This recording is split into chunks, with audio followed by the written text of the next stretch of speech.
I could only ever make art. Yeah. That's who I am. Even I look at it and think, bloody hell, that's weird. Where did that come from?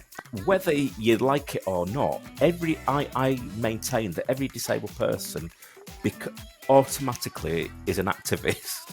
So I can only sort of challenge that by doing what I do and changing the world one daft bit of art at a time. Jason, welcome to Disabled and Proud. How are you today? I'm very well, thank you. A bit knackered as usual, but because I'm incredibly busy, which I'll talk to you about a little bit. But yeah, I'm very honoured to be asked, and thank you for asking me.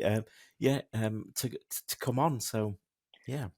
Oh, no, I'm so looking forward to it. I think there's going to be, like, I say this all the time and people must be so bored of it, but I learn something new every single episode that I do. And I love that. And there's so much to be said of being able to share knowledge. I think it's a really beautiful part of life. So I'm genuinely really looking forward to this.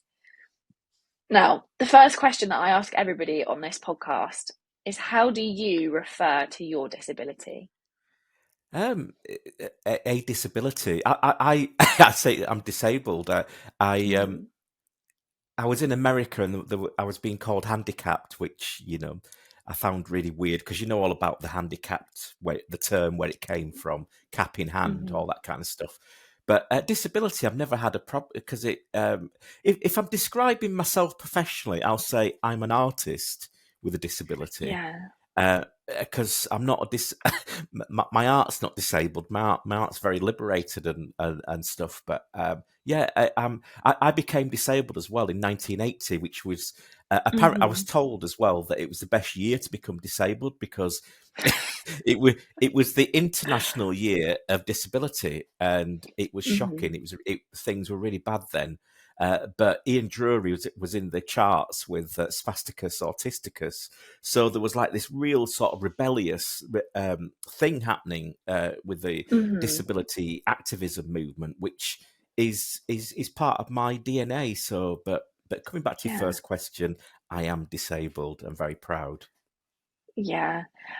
I think that that is like acquiring a disability is so different to being born with a disability. Like the two are so, they're such a separate experience, and it's so difficult when. So, for I was born disabled, so I don't know any different. But if you acquire a disability, like your life literally turns on a knife edge, and there's no, not that there's no going back, but like you become a different person because you have to adapt and you have to change like your lifestyle, and the way that your body works changes, and loads of different things that you didn't think about before are suddenly brought to the forefront of your mind.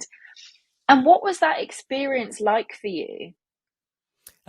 Really difficult. I mean, so difficult, in fact, that I'm making art about it. 40 years after the event, with my latest Yeah. exhibition at the Welcome Collection. Um, I came from a very staunchly working class family in Mm-hmm. Wakefield. We lived on a council estate. I was the baby of 8, so I was, Wow. meal times were crazy. They were like, a war of attrition. Try get your food and stuff. And I was incredibly sporty. Um, Up to the age of 11, I was being watched by talent scouts for rugby because I was captaining my rugby Wow. team and all that kind of stuff. But I also was incredibly creative as well. I had this, Mm-hmm. and mum and dad, bless them, they never said, "Oh, you're working class. We don't go on to be artists or whatever." They were always very Mm-hmm. encouraging, and nothing was ever impossible or whatever. But I got chicken pox in April 1980, just like every other kid does. Mm-hmm. But I got them really bad, and they attacked my central nervous system, and I was in hospital for a year because I was completely paralysed from my neck down. So and I was like that for 5 years. So this is like, this is great that I can move and Yeah. stuff. I mean, I'm in a wheelchair and whatever, but um, I depended on round the clock care. So I went from being really physical and having. I mean, the weird thing is, at 11, I was as tall as I am now. so I stopped growing. So I would have Yeah. been. I mean, I was a tall kid, thankfully. So Yeah. um, I would have been over 6 foot. So I often imagine Mhm. what the other me went on to do. Um, my mum and dad had to move like 10 miles to go to a specially built bungalow. I was in hospital for a year and told that I wouldn't make it to 16. So, and I was going through puberty as well, which Yeah. apparently is quite tough, but I missed it out because I was paralyzed. And so there's all these stuff going on. And like, especially that formative age where, I mean, like any other young lad, I was interested in girls and all that kind of stuff. But it was happening out of the window, and I thought, blimey, Mhm.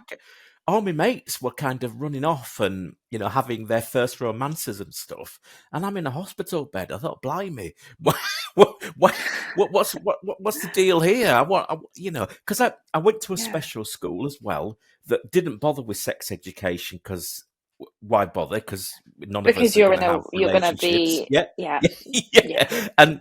And most of you are gonna drop dead anyway. So you what's the point? What's the point? So Yeah. yeah. So there's all those things, but what I always say when I became disabled, it was a transformative experience. So, a very Mhm. working class background, like I said, not much money, but I was introduced to education in a big way. So, Yeah. and creating art and being creative, and um, I went like sort of. I read every book. I devoured Mhm. Dickens and Thomas Hardy, and I was reading Marx at 16. I was sort of Yeah. really really engaged with expanding my mind because that's the only bit of me that was kind of liberated. And I always Mhm. tell this story. When I was 13, we had an IQ test. All disabled kids in special schools had an IQ test, and it came surprise, surprise, I was okay. And the psychologist said to me, Mum, he's so intelligent, he could even get married. Yeah, Oh my gosh. yeah. And I was like, never mind getting married. What? Where are the girls now? I was like, what about this bit now? Never mind that over. But that was the aspiration that you could Yeah. be kind of cared for or whatever. And it was. But mum and dad were like really amazing people, and they had to really fight for me not to be put in a home because in the Uh-huh. 80s, the authorities were obsessed about putting people in homes, and Mhm. uh, sort of not listening to you. And mum said, "No, he's not going in a home. He's my lad. He's going to stay at Yeah. home with us. However hard it is, he's staying at home." And bless him, because I still believe that's what kept me alive, really, because of that Yeah. that love and nurturing. It's really wild for me to hear about disability in your childhood because the idea that someone would say that today is like atrocious. Like that would not be the first thing anybody would say about an IQ test, particularly when we're thinking about special schools. Yeah, And the fact that it was said out loud is it's so shocking, but actually it's a quite a good reminder that wasn't that long ago. And actually we have come so far when it comes to like how we treat disability and how we look at disability. I mean, we wouldn't have had this conversation in the 80s like this, or if we did, it would have been very underground, not spoken about, not shared between two people, very, very secret. So the fact that we can even have this conversation and talk about disability so openly is amazing. But then it also reminds me that there's still such a long way to go. But we have come such a long way in that period of time, which is something that actually I think sometimes we need to sit down and really applaud because we aren't in the 80s anymore, which is amazing. Like technology's moved, we've all moved, the way that we view disability has moved. But we still need to remember that that happened because it's not that far away from happening again. oh yeah, the warehouses, as they're being sort of nicknamed for disabled people, getting us back in homes. I mean, Yeah. governments. We are not the problem. We are not the problem. And I tell you what, if we were treated with the humanity that we deserve, Mhm. They governments would get so much back because guess what? We spend money. We spend. I mean, there's there's a study that if a disabled person is kept in work and all that kind of stuff, they will spend like £1,000 more per quarter or whatever than an Mhm. able-bodied counterpart because we do. I mean, the fact is we do have to spend more money anyway because, Mhm. like. If I, for instance, and this is so ridiculous, but if I find a pair of trousers that works, I'll buy like 5 pairs because I'm Yeah. sat down all the time and I want something that I'm sort of comfortable in. It's the same with shoes. It's the same with, and you can then take that out to transport and um, an Yeah. accessible holidays. Crikey, it's. I'm sure they add a note on if they put the word accessible. And Mhm. it's everything is so expensive, but we will spend it because guess what? We want to be like everybody else. We want to be, having relationships and being dads, being mums, whatever. It's Yeah. it's about equality.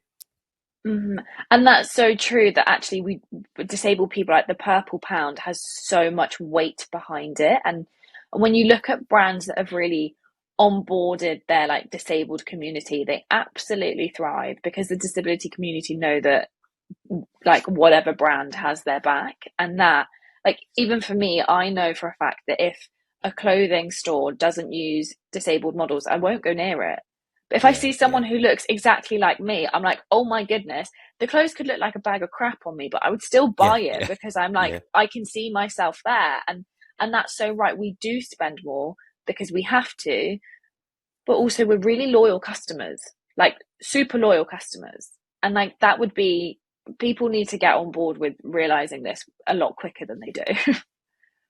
yeah, yeah. I mean, although I'm the opposite. If I see a store that has mannequins that look like me, I keep away from it. But because it's usually an old man shop. But yeah, yeah, I kind of Uncle Albert specialising in Uncle Albert fashion from Only Fools and Horses. But um, I went grey very early. I'm younger than I look. But yeah, I think it's yeah, because I'm having a suit made for one of my exhibitions coming up, and Hmm. it's the best experience ever because like I want to look really cool and Yeah. I mean the wheelchair that surrounds it is kind of a bit of an issue because it's like going I'm wearing this really posh bespoke suit and then I've got Hmm. like the equivalent of Wellington boots in the form of a wheelchair that's like, because I wish there was a way that, and I am actually looking at designing my own wheelchair that would be a bit like Grayson Perry's boob motorbike.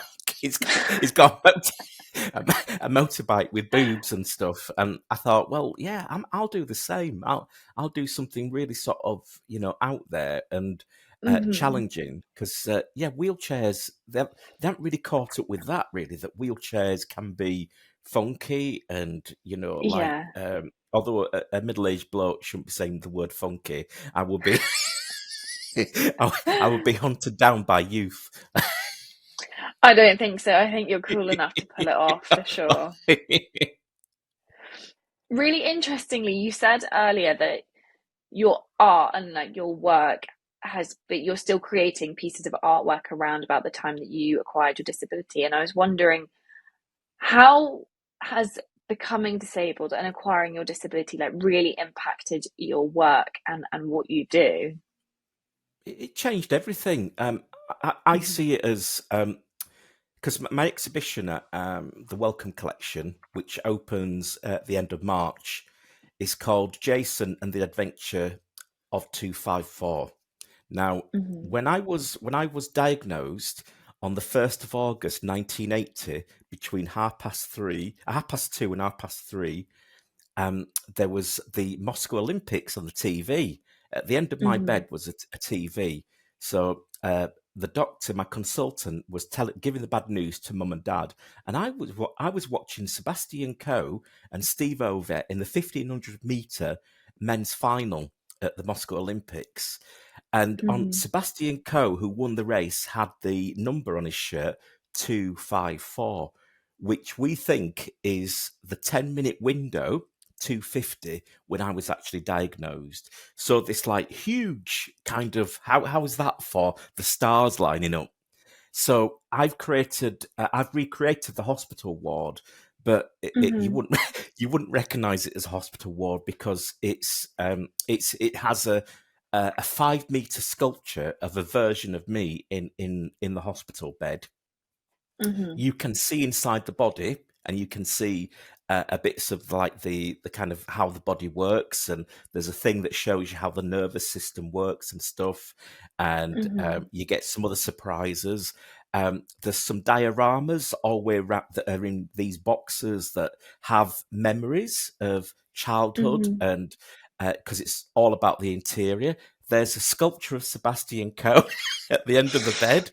Um, you won't recognise that it's Sebastian Coe because he has a huge TV for a head, and he Uh-huh. has a it's like nothing you'd ever see, but it's about being diagnosed, but it's also about the opportunities that were afforded to me as a young working class lad because of my disability. Suddenly, this door opened, and I see it Mhm. as like my, but it was the end of one life, but it was like me being born into another, so that education and creativity were kind of a real option because I wasn't going to go work down the mine.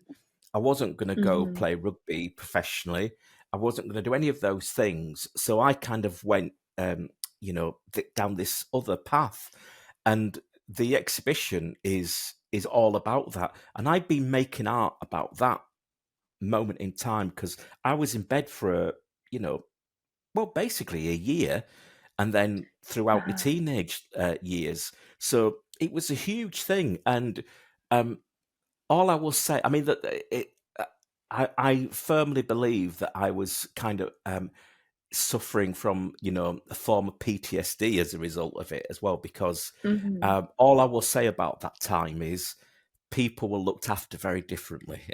That's all I want to say Yeah. about that. And, but the really good news about this is that I had a loving family who took me out of that environment. I had the opportunities through education to engage in a new life, and be Mhm. and Yeah. fly, and I was able to kind of uh, exceed expectations in terms of my mortality. I was told I would be dead by the age of 16. Hello. So, you know, I'm a 54-year-old geezer sort of um getting ready to kind of live the rest of my life and do like go on more adventures and Yeah. challenge expectations. Yeah.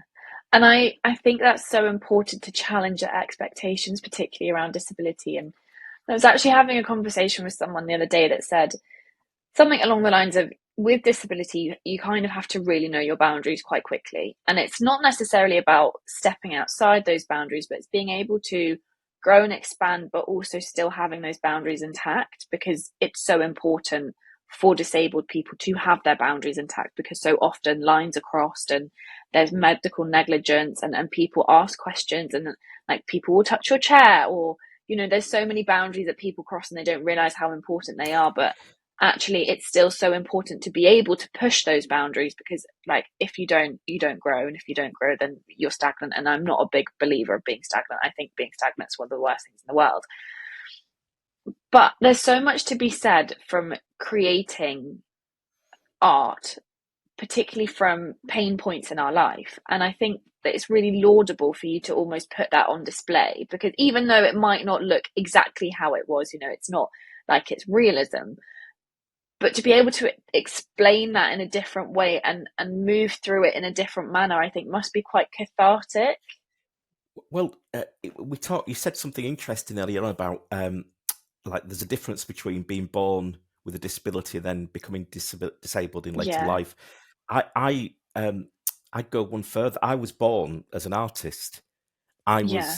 That's what I was created to be. I just didn't know it. I just didn't know it at the time. Mhm. But I was a really weird kid. I used to talk to my mates about whether whether they saw blue, asking people in the playground. All right, are you Eve's Klein?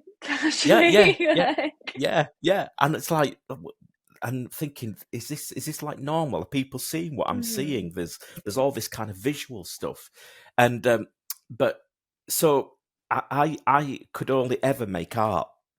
yeah. That's who I am, and my art is kind of. Even I look at it and think, "Bloody hell, that's weird. Where did where did that come from?" And then I look at a photograph of me in the 1970s, and I look at the wallpaper, and I go, "Oh, that's where it came from." All these explosions of color and wearing trousers that were brown and purple Mm, with an such a orange vibe. shirt. Yeah, yeah, with an orange shirt. Yeah, that's what I was rocking in the 70s. So, it's all that stuff. It's watching telly, and telly in the 1970s was crazy. It was like Mhm, there was these adverts about not playing too near power lines or being drowned that were terrifying, and they used to put it mm, on with kids' TV and stuff. And then you had like programs that had like comedy that you wouldn't see anywhere, you know, yeah. anywhere now. And it was all sort of out there, and Doctor Who, of course, and all that kind of stuff, and it all went into that kind of melting pot. And then I became disabled, and it kind of there was another thing that went in, Yeah. because whether you like it or not, I maintain that every disabled person bec- automatically is an activist, because you're Mhm. challenging. If you apply for PIP, you're an activist, because it becomes a political gesture. It becomes you're overcoming stuff to get support, and Mhm. it's stuff that's weighted against you as well. The process is actually weighted against you, Yeah. which is incredibly sad. So um, I can only sort of challenge that by doing what I do, and Mhm. changing the world one daft bit of art at a time. And because what I do is like Trojan horse art. People go, "Oh, look at the Mhm. colours. That's funny. Oh, he's such a jolly guy, is Jason." And then it hits them. I've got them, because I can unleash my soldiers of activism into their Mhm. consciousness. And I've seen people go from laughing and being really sort of jovial about the work to seeing Mhm. something on the work that makes them cry and has them, gives them a real, sort of real emotional sort of reaction to it. Like, I had "do not resuscitate" badges on my figures, and people saying, what's this DNR badge, Jason? What does it mean?" And I told them, because it was the time of COVID, and 60% of disabled people being absolutely at the forefront of COVID deaths, Yeah. and "do not resuscitate." And so I included that in my work, my jolly work. I included it, to basically remind people and to have a debate with people, and because I tell you what, in years to come, when they look at what happened in that period, there's going to be some serious questions to be answered, because disabled people and the elderly and whoever were thrown under the bus. We were Yeah. thrown under the bus, and we were left, and Mhm. it's so you make jolly art, but you can still be angry and keep smiling. But actually, I think that's such a good way to almost be like, "Fuck you," Yeah, because oh like yeah, it's such, I really like the idea of like enticing people into something that's really like beautiful, and then realizing that actually the message is actually quite ugly, and yeah, yeah, it's that comparison, and that's like like the art historian in me is being like, oh my god, like I've got so many questions about like how do you create your art, and where does that art like come from, and being able to have that ability to be like, I want to make it enticing, but I also need to say something, and all art, like I don't care what your belief is, where you're from, who you are, all art is political. Like it literally doesn't matter. Like I've got a degree in history of art. I could talk about this until the cows come home, but it is all political, and being able to tie that in with, like, obviously I appreciate the disability activism because like it's so close to home, and being able to tie the two together I think is so important, because I think you're right. I think there's so we almost try and put like a fluffy spin on what it's like to be disabled in the UK, but actually there are some real fundamental flaws with the system. And everybody enjoys art, right? So everybody thinks they enjoy art. Everybody's like, oh, look at that pretty picture, it's so beautiful, and you're like, look at it again, and actually take it in, because there might be something a bit more to behind it. And I love that. I think there's nothing more powerful than like a really colorful, beautiful piece of art that also is actually just like a giant fuck you to the system. I think Yeah, there's like yeah, nothing more important than that. Like my favorite period of art is Arte Povera. Like I love it. And my favorite pieces of art are some that have come from the 1960s in Italy, because they literally had nothing. It was like art of the poor people, but they made really beautiful and really like poignant pieces of art with what they had. And it's very similar to you. Like you're making art with the thoughts and the memories that you have, but actually at the same time there's something to be said in it, and I love that. And oh, I get so excited. oh, bless me. I mean, so one of my friends said, y- y- um, your work is punk, Jason. And I said, what do you mean? And I said, well, Yeah. it's about being kind. And I thought, because I said, because punk, forget the spitting and all that kind of stuff. And, it Mm-hmm. was, it was a movement that was about, there wasn't at the core of it, there was anger and stuff, but there was also this comradeship and kindness and this kind of explosion of creativity and color. And I like that because I try and put, that there's anger, obviously, and there's activism, but I really believe, in kindness. I think Mm-hmm. that is off as a human thing. This thing that we Yeah. have, being kind, is one of the most, wonderful things that we can pass on and do for other people. So, for instance, I've spent well, it took me 15 years to become an overnight success. I always joke Mm-hmm. about that, but I spent those 15 years sort of working with groups of disabled people around the country and Mm-hmm. mentoring so that they could go on. And one young lad, Jonathan, got his first Arts Council grant last year as a result of, you Amazing. know, and I went to Japan last year and mentored artists with disability over there. They're having an exhibition at 2021 in Britain, which is a gallery just in North Lincolnshire, which I am so proud about. Yeah. My Changing Places sculpture, which is a depiction of the Changing Places toilet movement. Mm-hmm. Imagine that, a sculpture about going for a poo, but and it's beautiful. It's beautiful.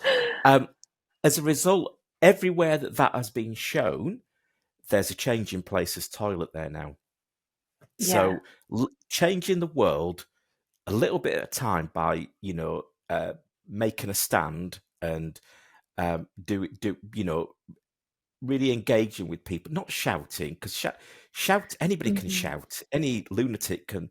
I went to Cambridge at the weekend. There was a guy on the corner of a street with people around him, and he was shouting about immigration and things. And I thought, all that energy that's been wasted on nonsense and kind of Mm-hmm. hatred, be kind. It's a really good start. It kind of liberates you, and Yeah. yeah, it's cool. Yeah. It's good. It's so true. It is. It's so true. And actually, like, I love that. Like, I'm a big believer that we stand on the shoulders of giants, and if we drag people up with us, so like we always put our hand down to bring people up with us, and that's exactly what you're doing in like taking, like, mentoring other people, and showing people that you can be a disabled artist. Like you can do art and you can be disabled, and the two can coexist. Because I think so often so many places are inaccessible, and actually I was wondering if you'd had any experiences whilst like entering into the art world that actually it was inaccessible for you to get to places, or was that never really something that happened for you? It still happens. I'm just I Mm-hmm. won't mention. I'm not gonna name and shame them, but there was a big organisation that I attended where I got stuck in a disabled toilet that wasn't a disabled toilet. Um, that still happens. My Mm-hmm. life revolves around any disabled person who's a wheelchair user. Um, we are obsessed with toilets. We are absolutely get into one and be near Mm-hmm. one and all that kind of stuff. It's like a big issue. I've got stuck in more than I can even begin to count. I've had talking about inappropriate touching and stuff. I've had people tapping me on Yeah. the head and saying, "Oh, ain't you lovely?" And I'm saying, fuck off. Yeah. Yeah. Don't do that. Don't. Because the great thing about being working class and northern is I am really gobby and I'm fantastic at swearing. So they only ever do it once. They only ever do it. It's something to do with the flat vowels. It really enables us to swear very eloquently. But yeah, there is, but there's also some fantastic organisations. Like when I was really struggling at the start of my career, Shape Mm-hmm. Arts, bless them, an organisation for artists with disabilities. And I said, look, I don't know what to do. I want to be an artist. What do I do? And Mm-hmm. because my degree didn't help me, nearly 30 years ago, we had 15 minutes where they said, right, when you leave college, it might be a bit like this, and that was it. Door was closed. So, Yeah. but Shape Art said, well, we've got an open exhibition, and why don't you put some work in that? That was the start of it all.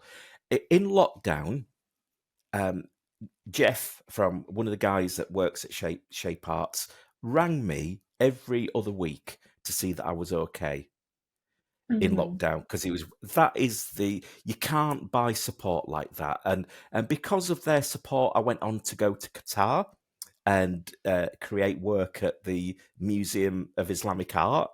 You know, Wow. and flying out first class and thinking, bloody hell, I've not done too bad. This Mm-hmm. is quite nice. So I was reading the Socialist Worker, of course, whilst in first class, and it was and, singing the red flag. But it's these opportunities that I've had because there Mm-hmm. is really good, amazing people out there that are again coming from that experience in the 80s, 70s, and 80s. These organizations had really bad experiences. That I mean, when I first became disabled, every street corner, had a spastic society little fiberglass collection thing of a little boy or a little girl in calipers. So and you put your money through the forehead. That's how disabled people were depicted. Mm-hmm. That it was so that song Spasticus Autisticus, like Ian Drury, absolutely bless him. He wrote that for the International Year of the Disabled, and they said, Mm-hmm. "Oh, can you do something else? Because it seems a bit angry. It seems a bit." And he said, "No, that is it. That's my experience, and that's the experience Mm-hmm. of other disabled people that I know." And yeah, I do think there's a lot of good people out there. Things need to change. The DDA Act needs a good looking at and bits of it rewriting. The Mm-hmm. statement, for instance, reasonable adjustment. I would that causes so many problems. Uh-huh. I was in London recently for an exhibition, and I wanted to go for a meal. We went to 20 restaurants, all of them unaccessible. 20 in London in the 21st century. And I mean, I want to spend money. I mean, Yeah. I was hungry. Nando's was the only place I could get in. So for that week, I ate chicken every night. I mean, I really like Nando's, so I'd be quite I happy with do. I that. love it. But it's the frustration, Yeah, and it's that choice. Yeah, inaccessibility, and like you said, that lack of choice. That actually we're in the 21st century, and you 20 separate restaurants, 20 separate venues, yeah, and all yeah. inaccessible. Because of reasonable adjustment, they get away with it because of that term. Because Hmm. an old building, we can't do that. You can, you can. It's Yeah, yeah. Just do it because we'll come and spend money, and it's everybody will be happy. yeah, exactly. And there's like realistically, when we think about it, it doesn't take much to make somewhere accessible. It really does not take much at all. It's a ramp, it's maybe a lift, it's having lowered down bars, it's having maybe lower tables. It's not like you're changing the infrastructure to a degree where it's going to require like new buildings and new poles and new windows and new, like obviously new doors. It will require that, but it's not unachievable at all because it's not that hard. It's really Yeah, not. yeah. Cinemas have got it. I always use cinemas, like multiplex cinemas, as a really good example of like accessible buildings where nobody realizes they're accessible because everybody's using them. Yeah. It's really uh, contemporary design, really simple, all on the level usually. Although saying that my local cinema is 20 miles away because I live in the Lincolnshire. I'm from Yorkshire, but I'm doing kind of yeah, I'm sort of based in Lincolnshire now, but so everywhere is 20 miles away. So yeah, we've been to the cinema and driving 20 miles, get there, and the lift's not working 20 miles back. But Yeah. because I'm really gobby, because that I just made a real fuss of it, so got lots of free tickets. But I shouldn't have to do that because it's upsetting. Yeah. It, I remember when my kids were young, and oh, dad's off again. Like most of their childhoods were like me having a go at somebody because the Hmm. hotel room wasn't accessible. Yeah. I just want to be like everybody else, really. I'm unbelievably boring in many ways. I'm kind of, uh, and but I have this lifestyle that isn't, this, Yeah. um, this. I mean, I've got work in the Venice Biennale uh, later this year, and yeah, it's in April. It starts, and it's like the I've got like tears in organisation. my eyes.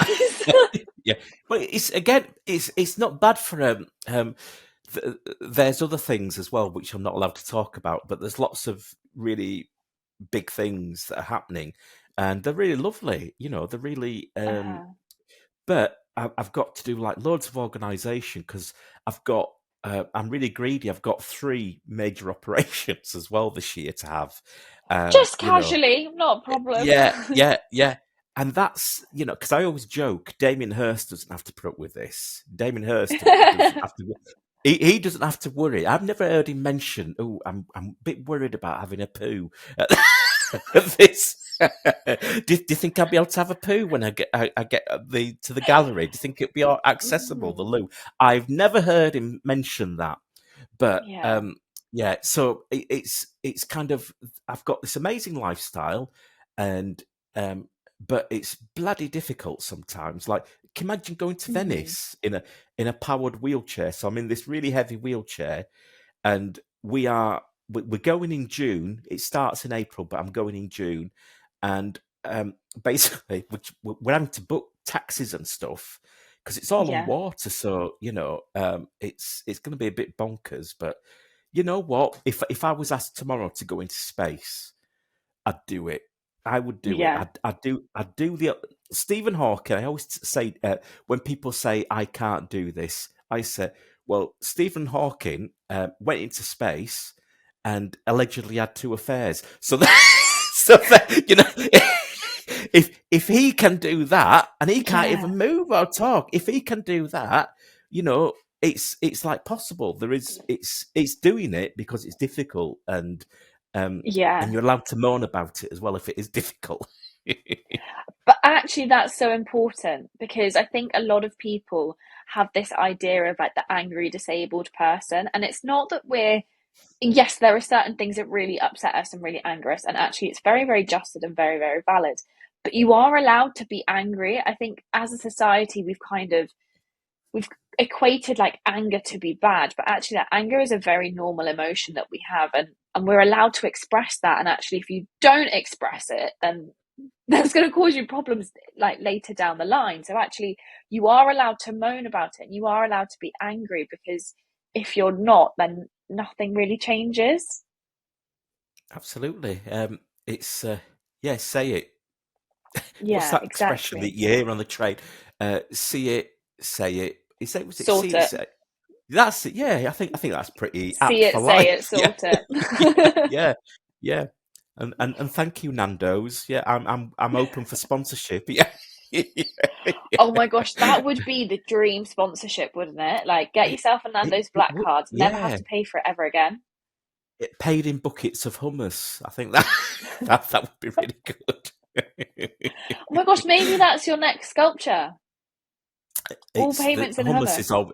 I do talk about hummus a lot. I think in every interview I mention hummus. I think I've got a bit of a thing, a thing about it. But and don't get me started about taram salata. It's it's a whole different ball game. So, with all of the experiences that you've had throughout life, whether they be good or bad, is there a piece of advice that you would give a younger version of yourself? Um, Keep the faith because I struggled so much in my teenage years, and I think like I said, there's on reflection, there's no doubt that I had quite serious post traumatic stress as a result Mm-hmm. of the things that happened to me in the care Yeah. system, um, and that I wasn't able to talk about for years. Really, Mm-hmm. keep the faith, mate, because it gets better. And Yeah. you'll be able to you'll be you'll be able to make art about it and sort the fuckers out. that's But I love that. Like, that's it. Yeah. I love that. I think there's so much. Obviously, like, I'm an art girl, right? Like, I love art. If people don't know that about me already, then like, news. But I think there's so much to be said about being able to like portray a message, which is arguably and equally more accessible in an art form or like a sculpture or a painting than it is if you're just speaking, because not everybody fully understands what you're saying. Words can get misconstrued, and communication can get lost, and we can all pick up on different things from different people. But actually, you give scope to that interpretation when you create art. But actually, at the core of what you're doing is there is a message. And I think that that is like invaluable. And being able to Yeah, give that to other people is invaluable as well. it is, and it does. I, I'm always a firm believer in it gets better. It does get better. Uh, and yeah, it was tough for me then, but it ultimately got better. It took me 40 odd years for it to get better, Mm-hmm. but it did, and it's an ongoing process. But that, I mean, I still connect with him. I believe in, I think memories are like time travel, so Mm-hmm. I still kind of connect with that lad lying in that hospital bed and thinking, you know, um, whatever I was thinking really, which was, oh, the doctors just said I'm going to die. It was Yeah. really really weird, but I wasn't particularly upset about it. To be honest, the things that happened to me, I wasn't particularly upset about at the time. It just kind of Mm-hmm. happened, and but that's what the kind of care system was like. Yeah. I just thought, oh, it must be normal to get hit, yeah, and Yeah. you know, I thought but you kind of go through it, and it's not right, and it's not proper, but I call it righteous anger. You know, you you, Yeah. you get him in the end. It always comes full circle, so it all worked out, and yeah, it's but and I kind of remain resolutely committed to being kind. Hmm. That's And what it's about. yeah, well, I will agree with the person who told you that you were punk, because I think you are pretty punk. I think there's a lot in that, and actually it's kind of great to have that.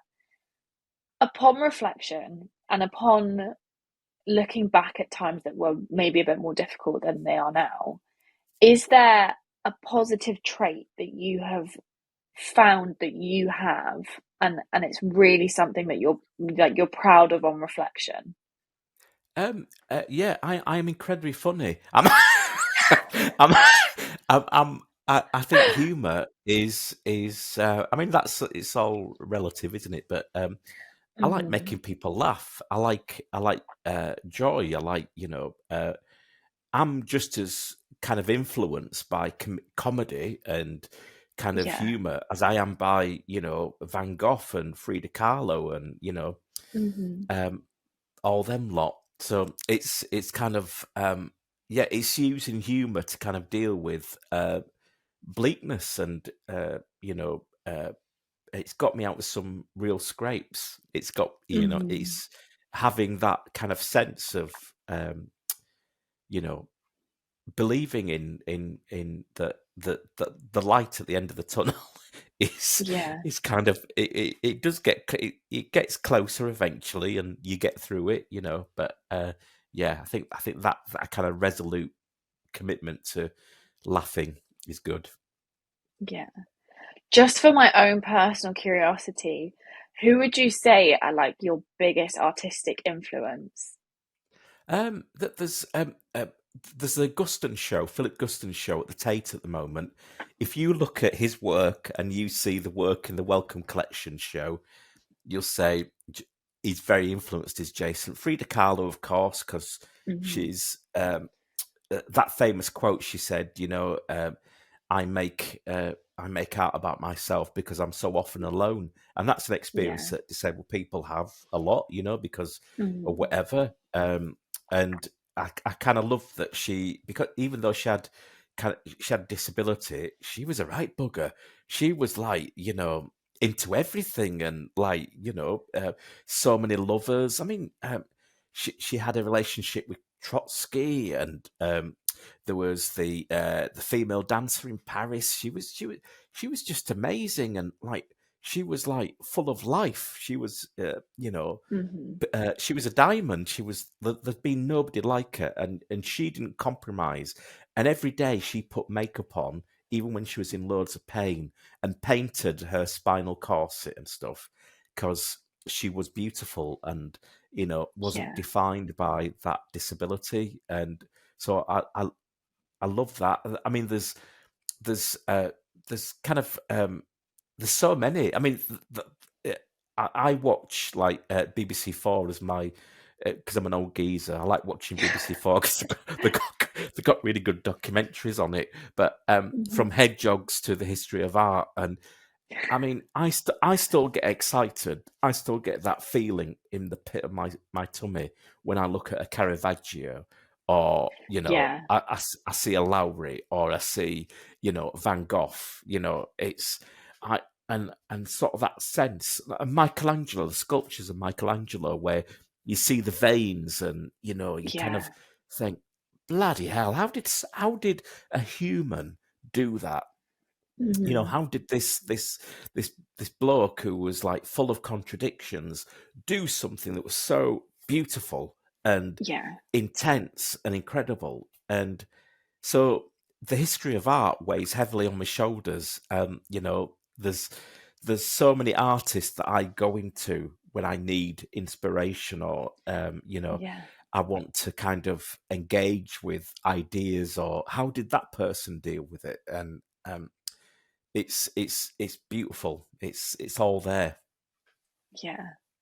I can so like understand what you mean when you look at something, you get that feeling in your stomach. Because I what I find is that I can get quite teary, and it's Yeah, not yeah, because I'm like sad, it's because it brings out so much emotion, and I don't always know what the emotion is, but my eyes just leak. And but for me, that's when I know that really relate to a piece of art. So I went to the immersive Van Gogh experience in London with Oh, friends, yes, yeah, and it yeah, was yeah. amazing. And I just sat there and I just like wasn't sad. I just was like streaming, and I was like, but it's incredible. And I was like, and the fact that these images were in someone's head, and then they put it on paper, and then they painted it. I love that like cathartic experience, and I just quite honestly, I wish I was a lot more artistic than I am, because I really ruin a stick man, and it's a real shame because I feel like I'd be very good at art if I could draw. Oh, bless, yeah. Well, as it stopped Damien Hirst, meow. So I've got a thing about Damien Hirst. I think, yeah. But I'm coming everybody's for got you, their Damien. someone. Yeah, yeah. Exactly, everybody's got their someone. He's my Moriarty, or maybe I'm his Moriarty. I don't know. It's we're working on it. Yeah. With disability, quite often comes the bizarre questions from the general public. And now, these questions can be seemingly meaningless or curious, but I was wondering, is there a particular set of weird questions that you often get surrounding your disability? There's a lot. There's a lot. One of them was great. Actually, it was really funny. I used to go into schools and do lots of talks and workshops and stuff. And I was in a Mm-hmm. school in Barnsley where Kes was based basically. So they had really Mm-hmm. broad Yorkshire accents, and one little lad. I said, "Any questions?" And one little lad said, "Yeah, yeah. Does they wear a catheter?"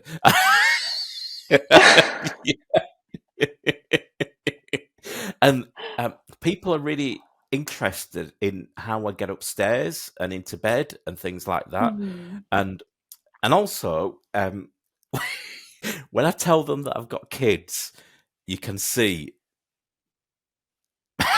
how. Yeah. Can you draw me a diagram of that, Jason? How that happened?